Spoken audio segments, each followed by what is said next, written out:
Chris Paul says mid-range jumpers are like layups for him. The Houston Rockets have emphasized dunks and three-pointers in becoming one of the NBA's most efficient offenses, but Paul's in-between jumpers proved to be the difference when the long-range shots weren't falling. "I wasn't joking about that," Paul said of his layup comment. "If Rudy Gobert's going to back, that's what I'm going to shoot."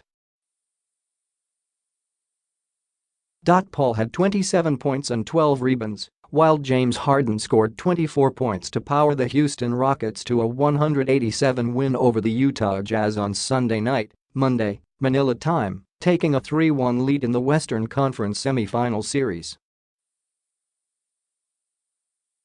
"It showed a lot of grit for us to come in here and win 2 games," Paul said. Paul, playing the sidekick to Harden for most of his first season in Houston, took center stage, controlling the tempo and getting to his favorite spots as the Rockets led from start to finish. "Chris is shooting those shots like a layup," Harden said. "He was extremely aggressive tonight, which we need from him." Donovan Mitchell scored 25 before fouling out and Joe Ingles had 15 for the Jazz. Mitchell started finding lanes to the basket late and got the Jazz within 85-80 after he fueled a 10-2 run, sending the crowd into a frenzy. But Paul, who matched his scoring high for this playoff run, hit a pull-up jumper and found Trevor Ariza for a three-pointer to put the Rockets back up by double digits, and they never looked back. Houston, which has been known for their offensive firepower, put forth a disruptive defensive effort. Clint Capela, the anchor of the Houston defense, had 12 points, 15 rebounds and 6 blocks, one of which featured a Dikembe Mutombo-like finger wag in the fourth quarter. "We missed 22 shots at the rim," Utah coach Quinn Snyder said.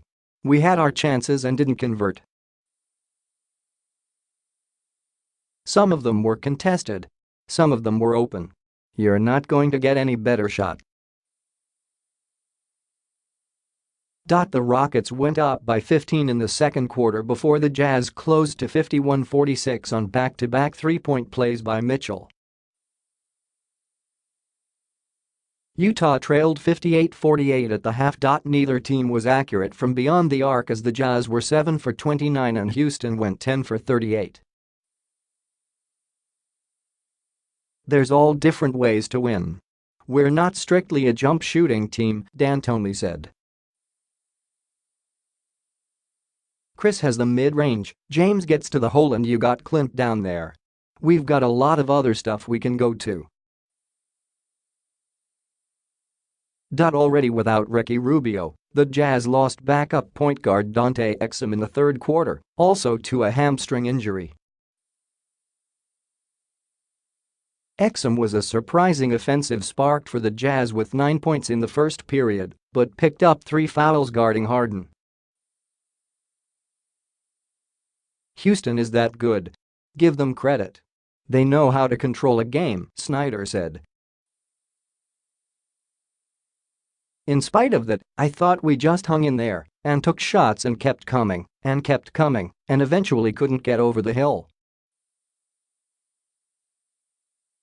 Tip-ins. Rockets, Harden's 14 first-quarter points were the most for him in the opening period this postseason. Flying to close out on an Ingles three-pointer in the second quarter, PJ Tucker raked the Jazz sharpshooter across the face and earned a flagrant one. Capela and Mitchell got double technical fouls fighting for rebound in the fourth quarter, and Houston coach Mike D'Antoni got another for his reaction to the play. Jazz, Rubio missed his fourth straight game due to a left hamstring strain suffered in opening round but is close to returning. Shot blockers. Rudy Gobert is a leading candidate for Defensive Player of the Year, but Capela has been the most significant deterrent to getting to the basket in this series. He altered 20 shots in this game and has 13 blocks in the series, while also making his presence known on the offensive end with double-digit scoring in each contest. "Every single night, he has our back," said Harden, who got in Capela's face and yelled his approval at the end of the game. "He doesn't get a lot of credit for it and doesn't ask for a lot. Near the end of the game, Capela told D'Antoni he needed a rest. But the Rockets called a timeout, and then the big center said he could finish. He went out and got a couple more blocks. He pole vaulted over that hurdle. He cleared it by a lot. The guy's incredible the whole time," D'Antoni said.